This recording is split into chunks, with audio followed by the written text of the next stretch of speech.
Dinas Kependudukan Wan Pencatatan Sipil Banjarmasin tetap membuka pelayanan cetak kartu di Anjungan Dukcapil Mandiri di kawasan Menara Pandang Jalan Pertendean Banjarmasin Tegah dari 8 sampai 11 Februari Wan 14 Februari 2024 supaya warga Wan pemilih pemula nang balum baisian EKTP bisa maulah Wan kainanya kawa mencoblos ke TPS. Dinas Kependudukan Wan Pencatatan Sipil Banjarmasin tetap membuka pelayanan cetak kartu di Anjungan Dukcapil Mandiri di kawasan Menara Pandang Jalan Pertendean Banjarmasin Tengah dari 8 sampai 11 Februari Wan 14 Februari 2024.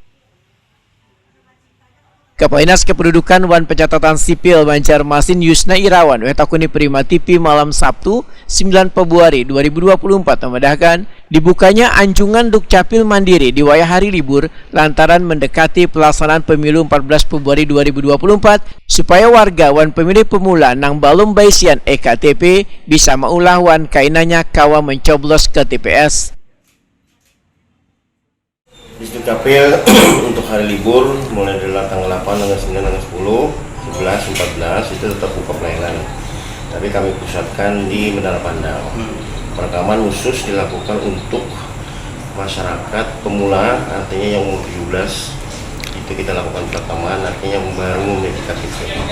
Jadi langsung kita cetak di sana. Khusus untuk masyarakat pemula.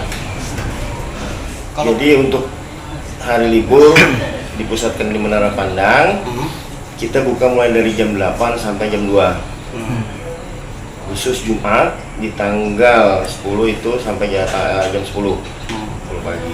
Ada pembatasan waktu kah untuk pembatasan berapa belangko yang dikeluarkan oleh Dukcapil? Tidak ada, yang pasti kami sudah menyiapkan belangko untuk persiapan pileg, kemudian persiapan pilkada nantinya.